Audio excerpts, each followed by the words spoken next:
बच्चों, कल की क्लास में हम लोग फेमा के 2 लेक्चर अभी तक ले चुके हैं। फेमा के 2 लेक्चरों में हमने करंट अकाउंट ट्रांजैक्शंस क्या होते हैं, कैपिटल अकाउंट ट्रांजैक्शंस क्या होते हैं, पर्सन कौन होता है, फेमा क्यों लाया गया, इन सब चीज़ों के ऊपर हमने चर्चा कर ली। आज हमें स्टार्ट करना है यहाँ से पर्सन रेसिडेंट इन इंडिया, और आदत अनुसार एक बार रिवीजन कर लेते हैं, ठीक है। तो सबसे पहले मैंने आप लोगों को बताया कि फेमा की हिस्ट्री, ये इसके ऑब्जेक्टिव्स थे, ठीक है, कि रेसिडेंट और रेस्ट ऑफ द वर्ल्ड के बीच में ट्रांजैक्शंस होते हैं, रेसिडेंट आउटसाइड इंडिया और इंडिया के लोगों के बीच के ट्रांजैक्शंस होते हैं, इंपोर्ट करते हैं एक्सपोर्ट करते हैं उसमें ट्रांजैक्शंस होते हैं। इन सब चीज़ों में हम लोगों को फॉरेन एक्सचेंज की ज़रूरत पड़ती है। तो फॉरेन एक्सचेंज का एक स्ट्रिक्ट लॉ हमारे देश में होना ज़रूरी था। इसके पहले फॉरेन एक्सचेंज रेगुलेशन एक्ट था, लेकिन उसमें कुछ लूपहोल्स थे, कुछ कमियां थी, उसको एबॉलिश करके ये नया कानून बना 1999 में, जो 2000 में पूरे इंडिया में एप्लीकेबल हुआ।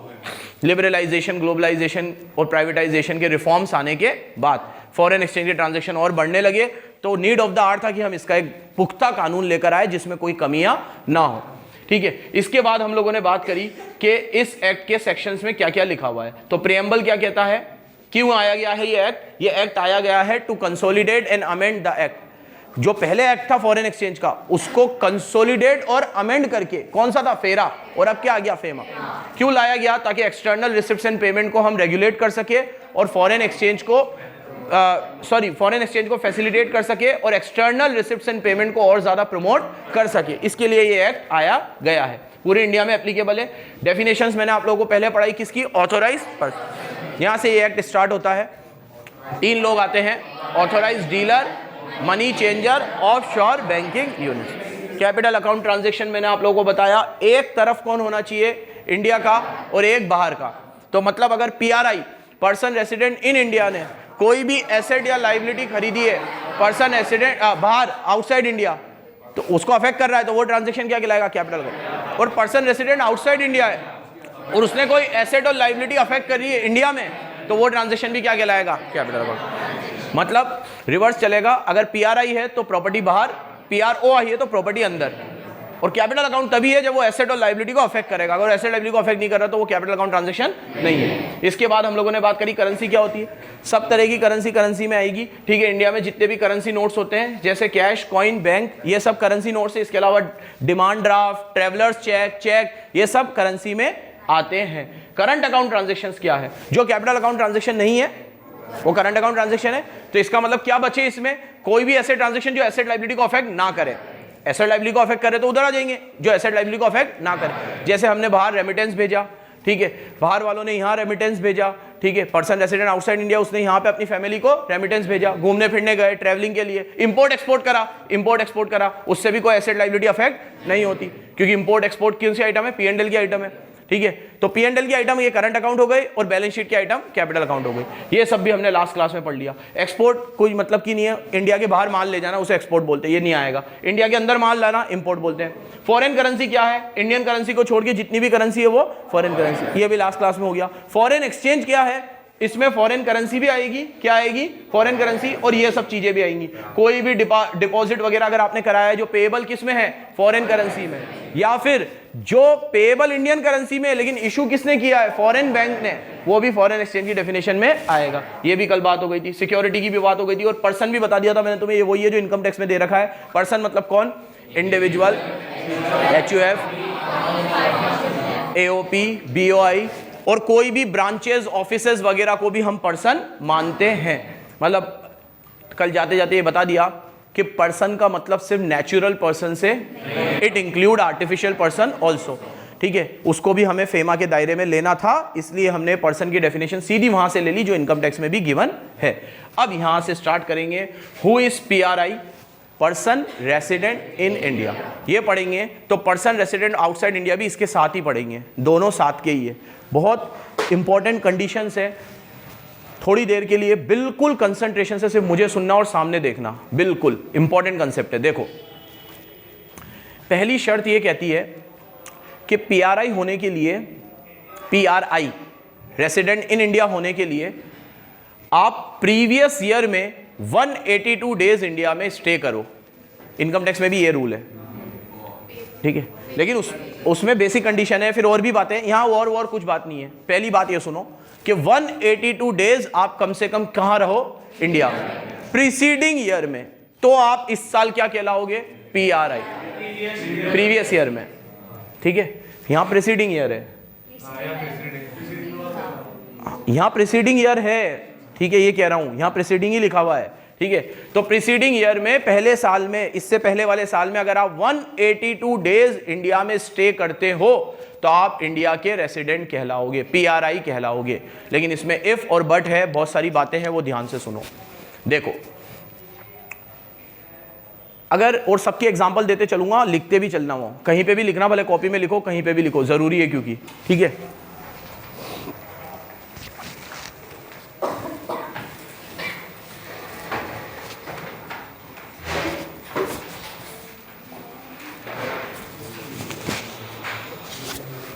देखो, पहले तो एक बात और सुन लो, इनकम टैक्स में एक बार किसी को रेसिडेंट घोषित कर दिया तो पूरे साल रेसिडेंट रहेगा, क्योंकि उन्हें साल भर की इनकम पे टैक्स लेना है उनसे। यहां हमारा रेसिडेंशियल स्टेटस पता करने का पर्पस टैक्स नहीं है, हमें उस पर टैक्स नहीं लगाना। हमें तो यह पता करना है कि वो PRI है कि PROI है, ताकि हम ये पता कर सके कि वो ट्रांजैक्शन कर सकता है कि। तो अगर यहां पे हम उसे साल भर का वो दे देंगे लिवरेज तो गलत हो जाएगा। तो इसीलिए यहां पे उस पर्टिकुलर डेट पे उसका रेसिडेंशियल स्टेटस चेक करना है, जो उसके बाद चेंज भी हो सकता है। ये पूरे साल का रेसिडेंशियल स्टेटस नहीं है। क्या ये बात समझा पा रहा हूं मैं आपको? इनकम टैक्स में अगर आप प्रीवियस ईयर में 182 डेज रहे या जो भी कंडीशन आपने पूरी कर ली, तो इस साल आप पूरे साल इंडिया के रेसिडेंट माने जाओगे। यहां ऐसा नहीं है।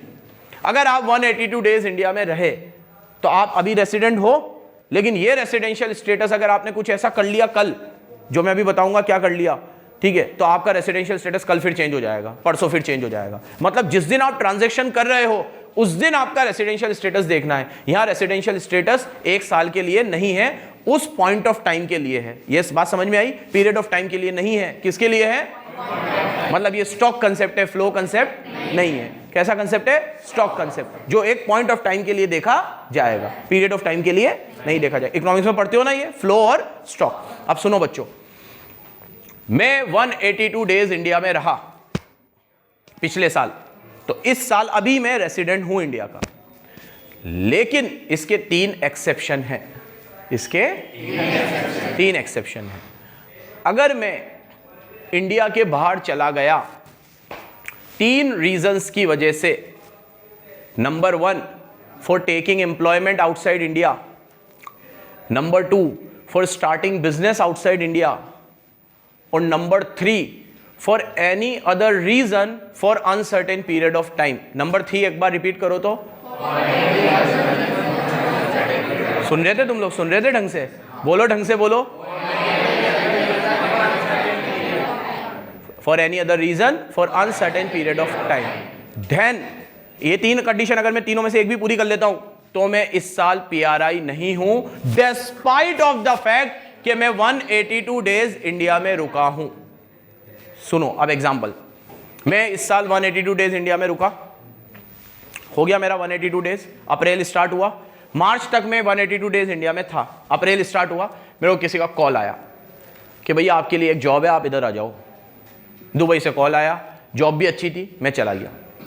तो अब मैं दुबई चला गया। प्रथा, इधर देखो बेटा, 182 डेज मैं इंडिया में रुका, अप्रैल में मुझे कॉल आया कि आपके लिए जॉब है, जॉब के लिए आप आ जाओ। जॉब मेरे को पसंद भी आ गई, 15 दिन में सब कुछ हो गया, वीज़ा लग गया मेरा और मैं वहाँ रुक गया।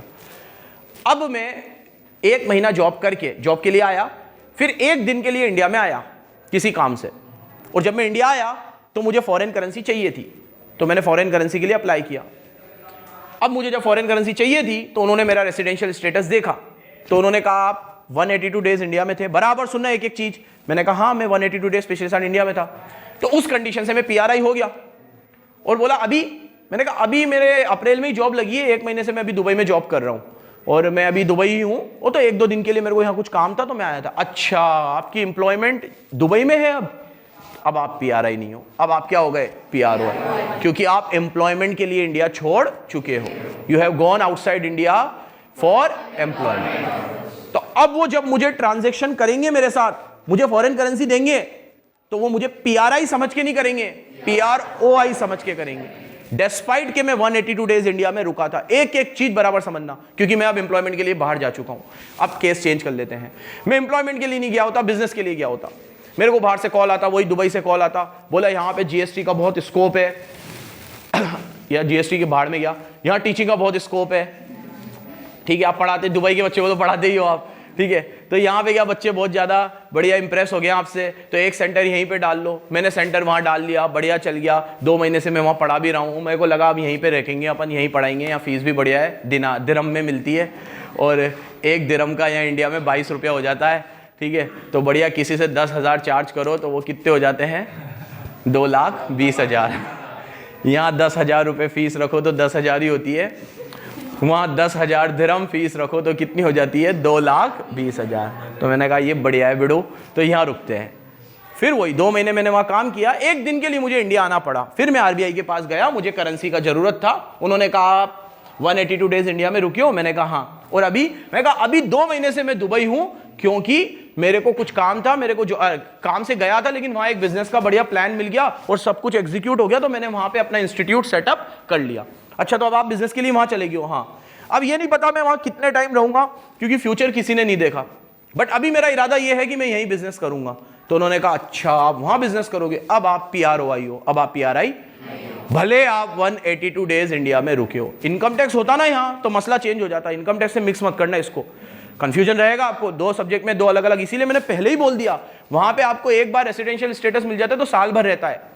यहाँ साल वाल से नहीं देखना, जिस दिन ट्रांजैक्शन कर रहे हो उस दिन आपका रेसिडेंशियल स्टेटस देखना पड़ेगा कि आप PRI हो, PROI हो, ठीक है। तो उन्होंने मुझे कहा कि अब तो आप बिजनेस के लिए गए हो, तो अब आप PRI नहीं हो। तीसरा केस, एम्प्लॉयमेंट के लिए गया था, बिजनेस के लिए गया था। तीसरा, for any other purpose but मेरा पीरियड ऑफ स्टे अनसर्टेन है। पर्पस कुछ बिजनेस नहीं था, एम्प्लॉयमेंट नहीं था, लेकिन मेरा पीरियड ऑफ स्टे क्या था, अनसर्टेन था।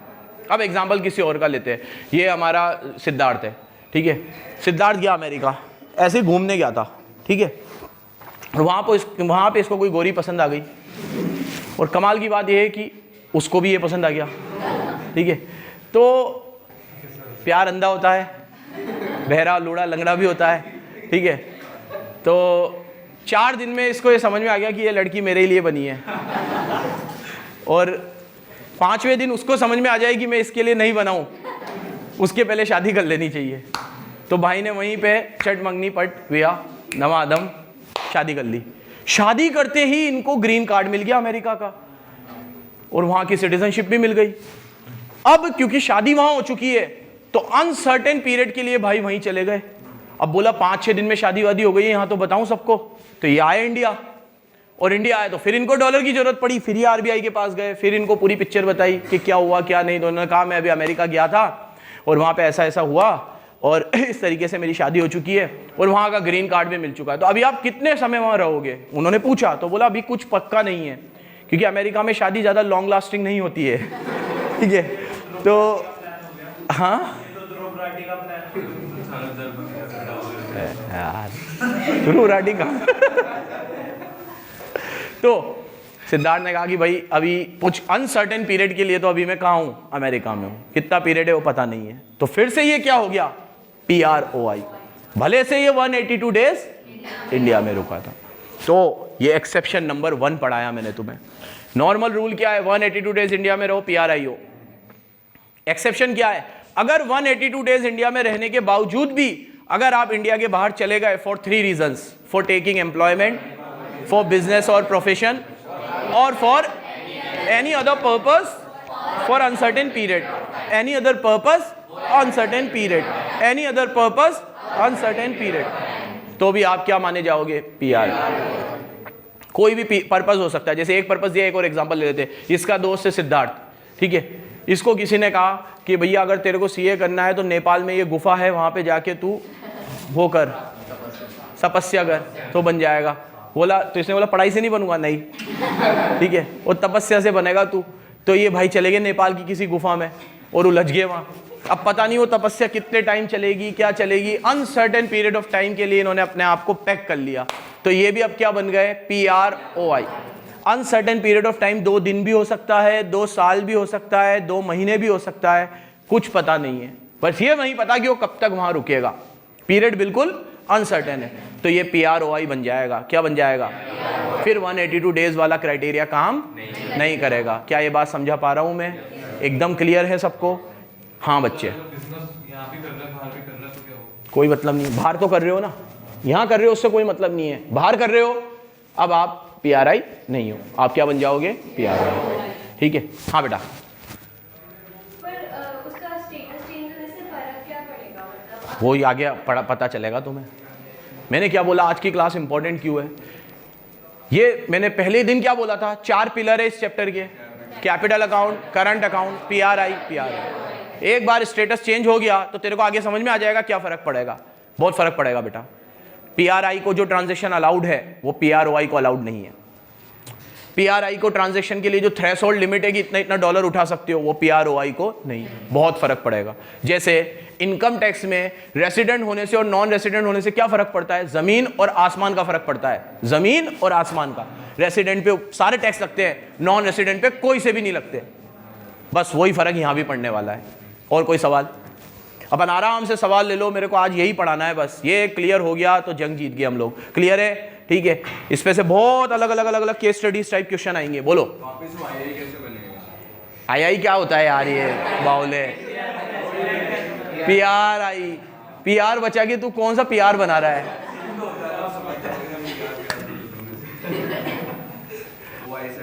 आई कैसे बनेगा? अब अगर मान लो वो इंडिया में आ गया, उसका बिजनेस वहां खत्म हो गया, उसका एम्प्लॉयमेंट वहां खत्म हो गया, जॉब चली गई, बिजनेस चला गया, कोचिंग नहीं चली, लड़की छोड़ के चली गई, गुफा बंद हो गई।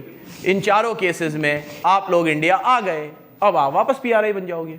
इसीलिए तो मैंने कहा यहां पे जो स्टेटस मिला है वो permanent, it keep on changing. अब आप इंडिया आ गए तो वापस आप PRI बन गए। हप्पा उन्हें बताना पड़ेगा, पर अब यही रुकूंगा। बताना क्या है? तुम PRI हो। ट्रांजैक्शन करने जाओगे तो वो खुद पूछ लेंगे तुम PRI हो कि नहीं हो। बताना नहीं है किसी को भी। क्यों बताऊं? अपने देश में आया हूं, क्यों बताऊं? ठीक है। सर जैसे वो एम्प्लॉयमेंट और बिजनेस में सर्टेन पीरियड ऑफ टाइम है क्या? मतलब अगर वो देख, कोई बिजनेस के लिए जाता है तब भी सर्टेन पीरियड ऑफ टाइम होता ही नहीं है कि कितने टाइम बिजनेस करोगे। एम्प्लॉयमेंट में भी ऐसा ही होता है। हाँ, वो जॉब से निकाल दे अलग बात है, लेकिन ऐसा थोड़ी होता है कि मैं 1 महीने के लिए जॉब करूंगा, 1 साल के लिए करूंगा।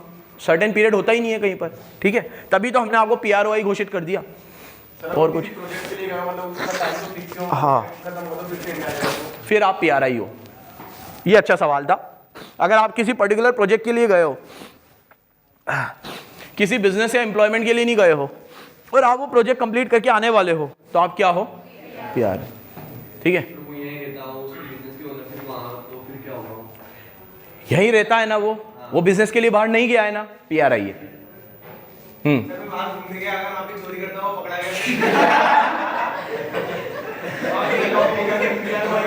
ये सवाल था कि कोई प्रैक्टिकल एक्सपीरियंस तूने बयां किया है?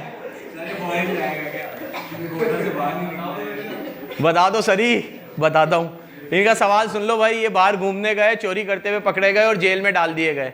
ये वही वाला केस हो गया। अब आप अनसर्टेन पीरियड के लिए वहीं पर हो।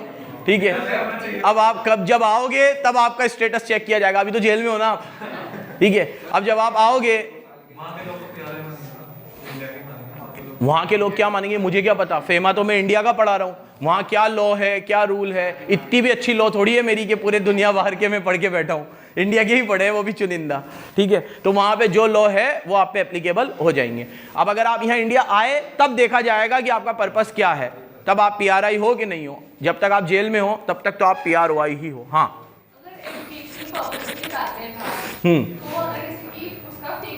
हाँ, फिर नहीं मानेंगे क्योंकि एजुकेशन पर्पस फिक्स होता है। ऐसे ही मेडिकल के लिए जाते हैं वो भी फिक्स होता है, ऐसे ही घूमने के लिए जाते हैं वो भी फिक्स होता है। उस केस में आप PRI ही माने जाओगे। उस केस में आप PRI ही माने जाओगे। 3 केस पढ़ लो आप तो। बिजनेस के लिए गए हो, एम्प्लॉयमेंट के लिए, और for any other purpose in which period is uncertain. अब जब आप पढ़ाई के लिए जाते हो तो पीरियड तो सर्टेन होता है ना, तो आप PRI हो। आप मेडिकल ट्रीटमेंट के लिए जाते हो, पीरियड सर्टेन होता है। और घूमने के लिए जाते हो तब भी पीरियड सर्टेन होता है। प्रोजेक्ट कंप्लीट करने के लिए जा रहे हो तब भी पीरियड अगर सर्टेन है तो आप PRI हो।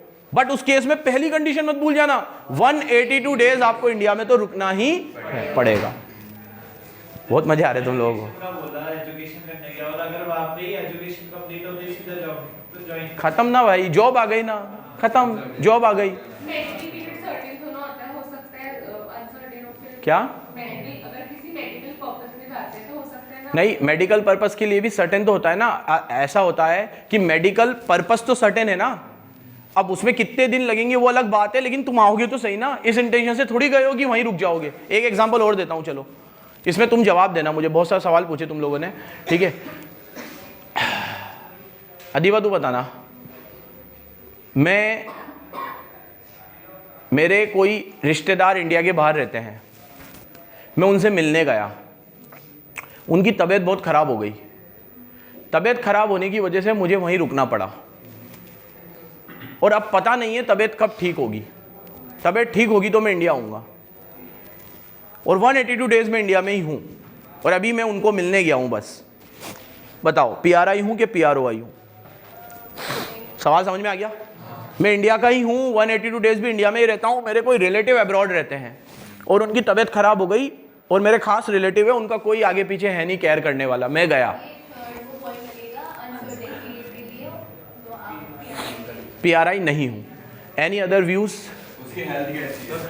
उसकी हेल्थ कैसी है पूछ के आता हूँ। हाँ, एनी, अरे रुक जाओ, एक एक करके बोलो। तू कुछ बोलेगा यश? आपने बताया उसका इंटेंशन नहीं था रुकने का। हाँ, इंटेंशन मेरा रुकने का नहीं है, लेकिन हाँ मैं रुक गया क्योंकि उसकी तबीयत बहुत खराब है, और जब तक तबीयत ठीक नहीं होगी मैं वहीं रुकूंगा। जुकाम हो गया यार। हाँ हाँ, इंटेंशन नहीं है, लेकिन रुकना पड़ रहा है अभी उसे। हाँ तो PRI होगा, और अदीबा ने बोला PROI होगा। हाँ हार्दिक, PRI होगा। तू बोल सिद्धार्थ।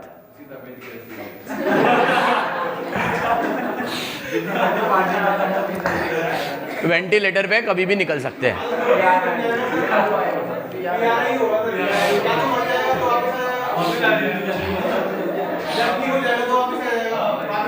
वापस तो आएगा ही सही, PRI होगा। तू बोल बेटा प्रथा, क्या कहती है तेरी कथा? हाँ, वैसे तो अनसर्टेन है तो PROI होना चाहिए। तू क्या कहता है बाबू? मेडिकल का होगा तो अनसर्टेन होता है, पर PRI तो होता है सब, तो सर भी PRI होगा। आंसर PRI ही होगा, क्योंकि आपके इंटेंशन वहां रुकने के, हाँ पीरियड भले अनसर्टेन है लेकिन आपका रुकने का इंटेंशन नहीं है। आप गए इस पर्पज से हो कि तबीयत जैसे ही सही हो जाएगी। ऐसे ही पढ़ाई में भी पीरियड फिक्स थोड़ी होता है, अटेम्प्ट पे अटेम्प्ट लगते गए तो 3 साल का कोर्स 6 साल का ही बन सकता है, और 6 साल का कोर्स 12 साल का ही बन सकता है। ठीक है, मैंने ऐसे लोगों को देखा है जो 12 साल से PhD कर रहे हैं। ठीक है, सरकार खर्चा उठा रही है उनका। ठीक है, तो है कोई टाइम लग जाए तो क्या करोगे? इंटेंशन तो रुकने का नहीं है ना, लेकिन आओगे तो वापस ना, तो फिर आप क्या माने जाओगे? PRI माने जाओगे। लेकिन याद रखना, ये सब पढ़ते वक्त मेन चीज मत भूल जाना, 182 डेज प्रीवियस ईयर इंडिया में रुकना जरूरी है। अब पढ़ो आराम से। अभी इसका एक और केस बचा है। A person residing in India for more than 182 days in preceding financial year, in ये टिक करेंगे हम लोग, इन प्रीसीडिंग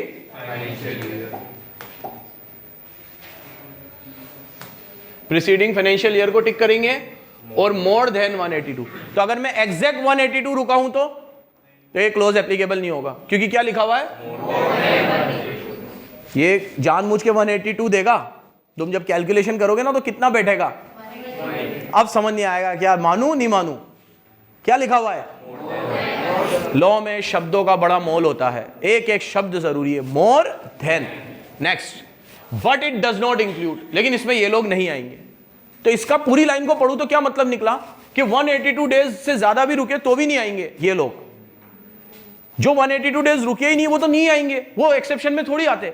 एक्सेप्शन में आने के लिए पहले अंदर घुसना जरूरी है, अंदर घुसे हुए लोग एक्सेप्शन में आते हैं। जैसे अगर मैं ये बोलूं कि तुम्हारे बैच में सब लोग पास होंगे एक्सेप्ट इनको छोड़ के, तो एक्सेप्ट का क्या मतलब हुआ कि वो लोग भी इस बैच का पार्ट थे। अब मैं ये बोलूं कि ये लोग पास नहीं होंगे जो सीए नहीं कर रहे हैं, पागल के बच्चे, जो सीए नहीं कर रहे हैं वो एक्सेप्शन कैसे हुए? वो तो पार्ट ही नहीं है, तो एक्सेप्शन कैसे हुए?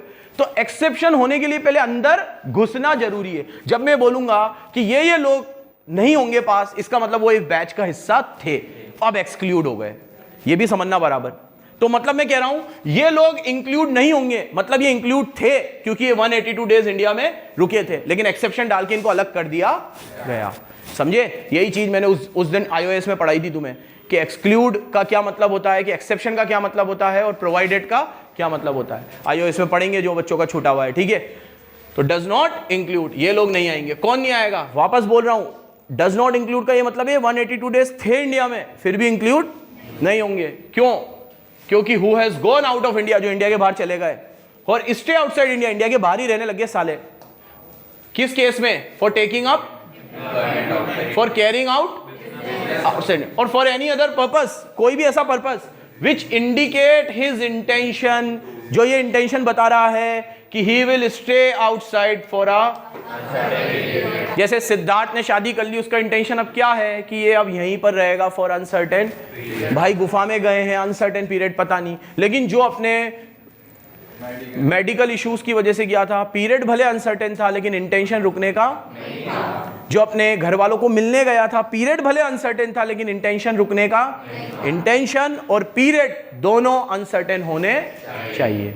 समझ गए? अगर इंटेंशन भी सर्टेन था, पीरियड भले अनसर्टेन था, इंटेंशन सर्टेन था कि नहीं मैं तो आऊंगा वापस मेरे देश में, तो फिर आप PRI नहीं हो, अरे PROI नहीं हो। क्लियर है? ये एक्सेप्शन नंबर 1। अब नंबर 2, अब इसका उल्टा कर लो, रिवर्स, सेकंड लिंब पढ़ेंगे। देखो इधर, अब कोई बंदा इंडिया में आ गया, इंडिया में आ गया और 182 डेज इंडिया में रुका, बट इन 3 पर्पस से नहीं, अदरवाइज देन फॉर 3 पर्पस, तो फिर वो भी PRI नहीं है। 3 पर्पस के लिए नहीं। जैसे कोई आया बाहर से यहां, not for taking employment, not for business, and not for staying in India for uncertain period. Stay करने के लिए भी नहीं आया, बिजनेस करने के लिए भी नहीं आया, एम्प्लॉयमेंट के लिए भी नहीं आया, बस आया इंडिया में और 182 डेज से ज्यादा रुक भी गया, तो भी वो PRI नहीं है। तो अब यहां आने की बात होगी। देखो पॉइंट नंबर 2, अब पर्सन हु हैज केम और स्टे इन इंडिया, जो इंडिया में आया, अदरवाइज देन, इनको छोड़ के, इन पर्पस के लिए नहीं आया। कौन से पर्पस के लिए? For taking up employment, for carrying out, for any other in which his intention to stay for, मतलब पहले तो क्या था, आप इंडिया के बाहर गए हो इन 3 पर्पस से, तो आप PRI नहीं हो। अब आप इंडिया में आए हो लेकिन इन 3 पर्पस के लिए नहीं आए हो, किसी और पर्पस के लिए आए हो, तो फिर आप PRI नहीं हो। इन दोनों केस में आप PRI नहीं हो, क्योंकि ये दोनों एक्सेप्शन में आ रहे हैं। इन दोनों केस में आप PRI नहीं हो। लॉजिक समझना बराबर, लॉजिक समझना। देखो अब बाहर से कोई बंदा इंडिया आया, ठीक है, AB डिविलियर्स इंडिया आया, 182 डेज से ज्यादा रुक भी गया, 60-70 दिन तो IPL में रुक गया, उसके बाद कुछ वेकेशंस थी, उसके बाद कुछ और उसके बिजनेस प्लान्स थे यहाँ पर, लेकिन अभी बिजनेस सेटअप नहीं हुआ, बस ऐसे ही घूमने पे देखने के लिए क्या है क्या नहीं, और थोड़ा स्टे करते करते स्टे इतना खिंच गया कि वो 7 महीने इंडिया में रुक गया।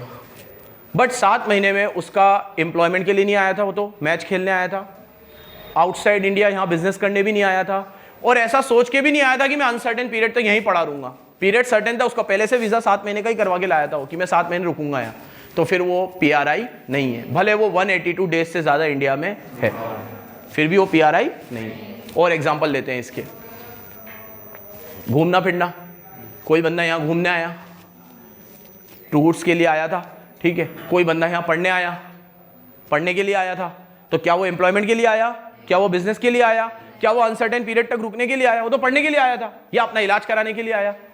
इन सारे केसेस में वो PRI नहीं है, डेस्पाइट ऑफ द फैक्ट कि वो 182 डेज से ज्यादा इंडिया में रुका है, फिर भी वो PRI। तो PRI के 2 एक्सेप्शन हो गए, और ये दोनों एक्सेप्शन कब लग रहे हैं? जब आप 182 डेज इंडिया में रुके हो। एग्जांपल याद रखना मेरा, जब मैं बोल रहा हूं कि ये बच्चे पास नहीं होंगे, तो इसका मतलब वो बैच में शामिल थे और मैंने उसे एक्सेप्शन डाल के एक्सक्लूड किया है। जो बैच में ही नहीं थे उनकी मैं बात कर ही, जो 182 डेज इंडिया में ही नहीं रुके उनके ऊपर तो ये सेक्शन एप्लीकेबल ही नहीं हो रहा, ये क्लोज एप्लीकेबल ही नहीं हो रहा। उनकी चर्चा तो बाद में, अभी तो उनकी बात हो रही है जो 182 डेज इंडिया में रुके हैं। कब? प्रीवियस ईयर में, प्रीसीडिंग ईयर में। ये बात एकदम क्लियर है सबको? कुछ सवाल जवाब कर लेते हैं आप लोगों से। बराबर सोच समझ के जवाब देना। विधि तू बता, 1 जून को मिस्टर ब्लैक इंडिया आए, 1 जून को मिस्टर ब्लैक इंडिया आए और 31 मार्च को, 1 जून 2022 को आए और 31 मार्च 2023 को वो इंडिया से गए, ठीक है। What will be his residential status? No other information is given.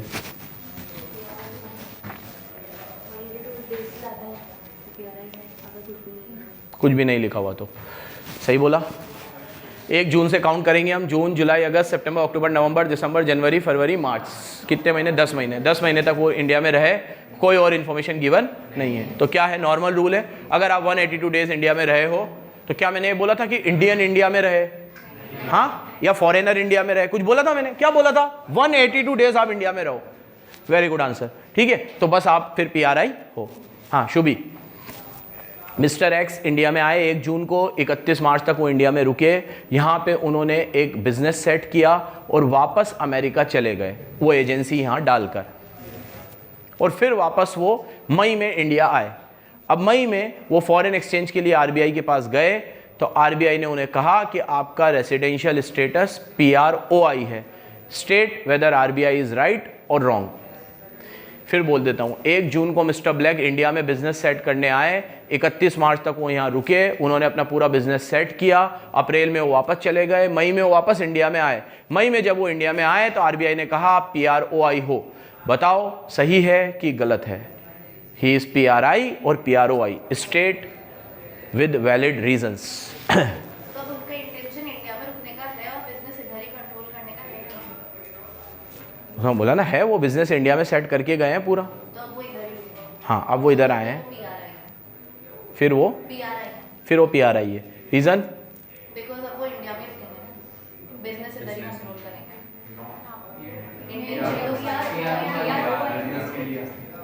देखो कोई भी चीज लगाने से पहले सुनो बच्चों, बहुत इंपॉर्टेंट टॉपिक है, बहुत इंपॉर्टेंट, आराम से सोचा करो इसमें। पहले 182 डेज सोचो, है वो 182 डेज प्रीवियस ईयर में, मई में आया है वो और मार्च तक तो था वो यहाँ, तो 182 डेज तो हो गए। अब 182 डेज के बाद रूल क्या है कि अगर वो 182 डेज के बाद, ठीक है, वो इंडिया के बाहर चला गया, ठीक है, for business, for employment, for फलाना, वो तो इंडिया के बाहर नहीं गया, वो तो वापस इंडिया में ही आ गया, ठीक है। अब वो इंडिया में आ गया है, ठीक है, और इसका बिजनेस भी यहीं पे सेट कर लिया उसने, ठीक है। अब 3 रूल क्या है इंडिया में आने के कि इंडिया में अगर वो आया है बाहर से तो बिजनेस के लिए ना आया हो, एम्प्लॉयमेंट के लिए ना आया हो, अनसर्टेन पीरियड के लिए ना आया हो। वो बिजनेस के लिए तो आया है, वो तो बिजनेस के लिए आया है, इसका मतलब वो वाला एक्सेप्शन इस पे नहीं लगेगा। तो सही बोला इसने कि वो PRI है, वो PROI नहीं है। क्या है वो? PRI है। क्या हुआ पलाश? क्लियर है? देख तूने क्या बोला, PROI है। वो इंडिया के बाहर गया, अब वो इंडिया में आ गया वापस, बिजनेस सेट करने आया था वो पहले इंडिया में, सेट हो गया उसका मार्च तक बिजनेस, और वो 182 डेज भी इंडिया में रुका। अब 182 डेज रुकने के बाद वो बाहर चला गया अप्रैल में और वो वापस आया यहाँ। तो रूल क्या है कि अगर आप इंडिया के बाहर से आ रहे हो, outside India, a person who has came to stay in India, वो इंडिया में रहने आया। इसने मुझसे सवाल पूछा कि सर वो बिजनेस करने आया है, मैंने कहा हाँ, क्योंकि वो सेट करके गया था पूरा बिजनेस। तो अगर वो इंडिया में आया है अदरवाइज देन फॉर, इन 3 कारण को छोड़ के, एम्प्लॉयमेंट के लिए नहीं आया है, बिजनेस करने नहीं आया है, अनसर्टेन पीरियड के लिए रुकने के लिए नहीं आया है, तो फिर वो PRI नहीं है, फिर वो PROI है। लेकिन वो तो बिजनेस करने के लिए ही आया है, तो फिर वो PRI है। तो इसका आंसर क्या हुआ कि वो PRI है, क्योंकि वो बिजनेस करने के लिए आया है। ठीक है, बराबर एक एक पॉइंट समझना। देखो ये जरा सी चीज पढ़ाने में पूरा लेक्चर जाएगा मेरा आज का, लेकिन मेरे को कोई गम नहीं है, ये समझ में आना चाहिए, ये इंपॉर्टेंट है बहुत। मैं जब इतना फोकस डाल के किसी चीज के लिए कह रहा हूं तो तुम समझ जाओ कितना इंपॉर्टेंट होगा। और सवाल जवाब करते थोड़े, बेटा आप बताना। मिस्टर ए इंडिया के रेसिडेंट है, इंडिया में ही रहते हैं, 2023-24 में वो पूरे साल इंडिया में थे, 2023-24 में वो पूरे साल इंडिया में थे। 2024 में अप्रैल में वो किसी पर्पस से दुबई गए, किसी पर्पस से दुबई गए, और दिसंबर में, अप्रैल में गए और दिसंबर में वो पर्पस पूरा करके वापस इंडिया में आ गए, what will be his residential status in December? What will be his residential status in December? दिसंबर में वो इंडिया में वापस आ गए, अप्रैल में वो दुबई गए, अपना पर्पस पूरा किया और दिसंबर में वापस आ गए। पर्पस कुछ भी हो सकता है, क्वेश्चन में गिवन नहीं है। पीआरआई है। सिंपल क्या रूल लगा, आप प्रीवियस ईयर में 182 डेज थे, अब आप इंडिया के बाहर गए थे, क्या बिजनेस के लिए गए थे? कुछ भी गिवन नहीं है। एम्प्लॉयमेंट के लिए गए थे, अनसर्टेन पीरियड के लिए गए थे, पीरियड भी सर्टेन था, आप आ ही गए दिसंबर में वापस, तो आप क्या हो? भले आप इस साल 182 डेज इंडिया में नहीं हो, क्योंकि अप्रैल, मई, जून, जुलाई, अगस्त, सितंबर, अक्टूबर, नवंबर, दिसंबर 9 महीने तक आप दुबई में थे, फिर भी आप पीआरआई हो। इनकम टैक्स पढ़ा रहा होता तो शायद आंसर वुड बी डिफरेंट, मुझे नहीं पता, क्योंकि वहां प्रीवियस ईयर के साथ करंट ईयर का भी कुछ रोना होता है, यहां करंट ईयर का कोई रोना नहीं है। मुझे नहीं पता, जानना भी नहीं है। हाँ, बहुत 3 सब्जेक्ट है ठीक है, बहुत है। अब इधर देखो, और सवाल जवाब। पलक बताओ,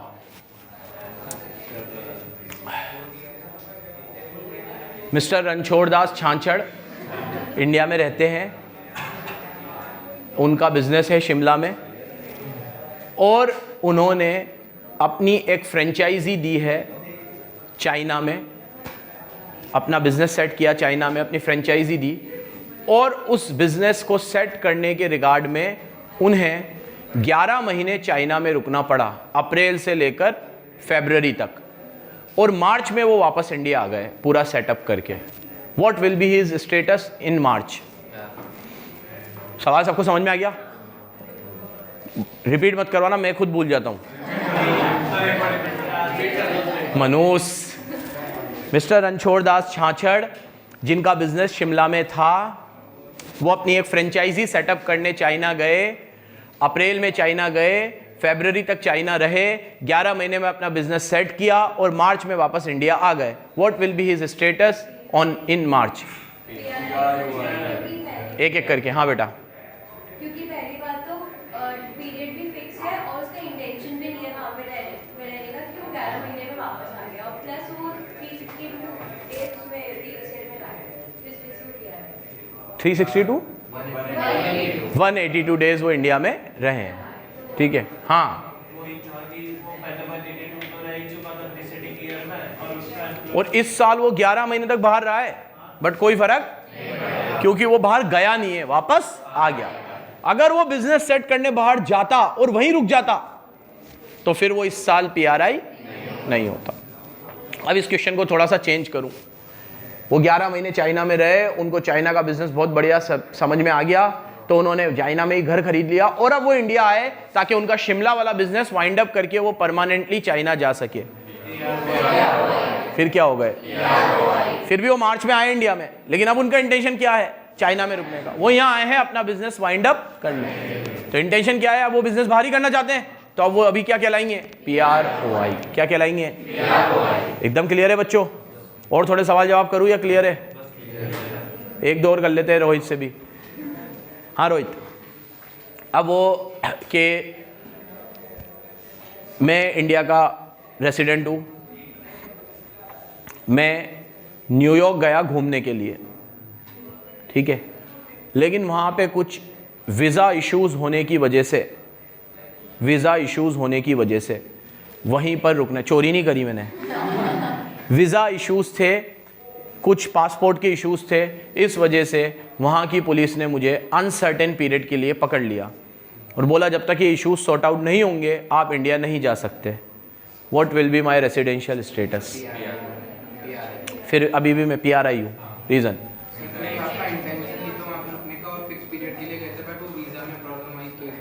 एनी अदर व्यूज़? सबको PRI लगता है? एक सुर में बोलो, एक सुर में बोलो। सबको PRI लगता है? कोई PROI वाला नहीं है बेटा? तू? सबको PRI लगता है, बिल्कुल। क्यों?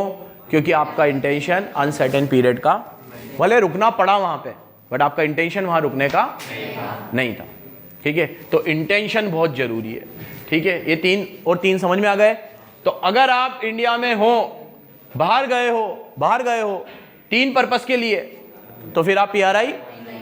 और इंडिया से बाहर आए, इंडिया के अंदर आए हो, come in India, came in India, but 3 purpose के लिए नहीं आए हो, किसी और पर्पस के लिए आए हो, तो भी आप PRI. In all other cases आप पीआरओआई हो। इन केसेस में आप पीआरआई नहीं हो तो फिर आप क्या हो? पीआरओआई हो। फिर आप क्या हो? इसे पीआरओआई। अब ये तो पर्सन की बात हुई, इनकी भी बात कर लेते हैं। बॉडी कॉर्पोरेट जो इंडिया में रजिस्टर हो गई वो पीआरआई है। बॉडी कॉर्पोरेट इंडिया में, जैसे कंपनी, अब मैकडोनल्ड ने कोई कंपनी अपनी यहाँ खोली, सब्सिडरी कंपनी, तो पीआरआई है वो। कोई भी कंपनी, उसमें ओरिजिन देखना ही नहीं है, एक बार आपने कोई भी एंटिटी को इंडिया में रजिस्टर करवा लिया तो आप पीआरआई हो। सेम उसी तरीके से कोई भी ऑफिस ब्रांच जिसको इंडिया का बंदा कंट्रोल करता है, ठीक है, और वो है बाहर, तो वो पीआरआई है। और बाहर का बंदा कंट्रोल करता है अंदर, तो भी पीआरआई है। ये 2 केस पढ़ो। ऑफिस ब्रांच इन इंडिया है, इंडिया में, कंट्रोल बाय पीआरओआई। जैसे मैकडोनल्ड यहां है, पिज्जा हट यहां है, केएफसी यहां है, अमेजॉन यहां है, कंट्रोल कौन कर रहे हैं? बाहर वाले। तो जितनी भी ब्रांचेस यहां है वो सब पीआरआई है। पीआरआई चल रहा है, ये सब पीआरआई में चल रहा है। देखो ये ए बी, ये हो गया, इसमें एक्सेप्शन पढ़ लिए। और अब सेकंड नंबर पे कौन आता है? ये फर्स्ट नंबर पे कौन आता है? जो 182 डेज इंडिया में रुके, फर्स्ट नंबर पे। और अब सेकंड नंबर पे क्या पढ़ा रहा हूं तुम्हें? Any body corporate registered in India. Third number पे क्या पढ़ा रहा हूं? कोई भी ब्रांच ऑफिस जो इंडिया में है बट कंट्रोल बाय पीआरओआई, तो भी वो पीआरआई माना जाएगा। और फोर्थ नंबर पे क्या पढ़ा रहा हूं? Any office branch outside India, जो है इंडिया के बाहर लेकिन उसे कंट्रोल कौन कर रहा है? पीआरआई। जैसे हमारा एक सेंटर दुबई में भी है, तो हम कंट्रोल कर रहे हैं उसे, तो पीआरआई, मैं पीआरआई हूं। सेंटर भले बाहर है, वो सेंटर भी पीआरआई ही माना, क्योंकि कंट्रोल करने वाला कौन है? इंडियन है। सेम उसी तरीके से मैकडोनल्ड है इंडिया में, कंट्रोल करने वाला बाहर है, तो भी क्या माना जाएगा? पीआरआई। कान इधर से पकड़ो उधर से पकड़ो, इन्होंने सबको पीआरआई के दायरे में लिया है। इंडियन कंट्रोल कर रहा है, ऑफिस बाहर है, तो भी इन्होंने पीआरआई माना। ऑफिस इंडिया के अंदर है, कंट्रोल बाहर से हो रहा है, तो भी इन्होंने पीआरआई माना। दोनों केस में उसको क्या माना गया? पीआरआई। ठीक है, क्लियर है? हाँ बेटा, सीए हूं ही सही में, ऐसा क्या हो? बाहर के भी क्लाइंट है, आपको पता नहीं है कि आप उनकी ऑडिट करने और आपको पता नहीं कितने टाइम लगेगा, तो फिर उसमें क्या होगा? पीआरआई। और ये तो होता ही रहता है। जैसे अगर मान लो इसने कहा कि मैं सीए हूं और बाहर के क्लाइंट्स हैं मेरे, और उनसे विजिट करने के लिए बार बार मुझे बाहर जाना पड़ता है, पता नहीं है कितने टाइम के लिए जाना पड़ता है, लेकिन जाना पड़ता है। जैसे मेरा एक दोस्त है, उसका कुछ थाईलैंड में बिजनेस है, ठीक है, और वो अक्सर साल में थाईलैंड जाता रहता है, और कई बार उसके विजिट्स फिक्स होते हैं, और कई बार उसके विजिट्स अनसर्टेन पीरियड के लिए भी होते हैं। स्टिल वो पीआरआई ही माना, क्योंकि उसका इंटेंशन वहाँ स्टे करने का नहीं है, ठीक है, और वो 182 डेज तो इंडिया में रहता ही है। ठीक है, समझ गए बच्चों? ये चारों केस किस में आ रहे हैं? पीआरआई। अब पीआरओआई में देखो क्या बोला, person who is not resident, जो पीआरआई नहीं है वो पीआरआई की डेफिनेशन बहुत इंपॉर्टेंट है, उसी में पीआरओआई अपने आप कवर हो गया। नेक्स्ट, ट्रांसफर ये छोड़ दो, ट्रांसफर का मतलब होता है सेल करना, परचेज करना, मॉर्गेज करना, ये ट्रांसफर होता है। अब सुनो, कल इसी रेसिडेंशियल स्टेटस को डिटेल में भी पढ़ेंगे अपन। ये वापस वही है, ये पीआरआई पीआरओआई, एक फ्लो चार्ट बनाया बहुत शानदार वाला, ये रहा, ये भी कल पढ़ेंगे। तो कल भी चर्चा इसी के ऊपर चलेगी। धन्यवाद, बंद कर दो प्लीज, यहां तक रिवाइज करके आना प्लीज, कल पूछूंगा मैं आप लोगों से।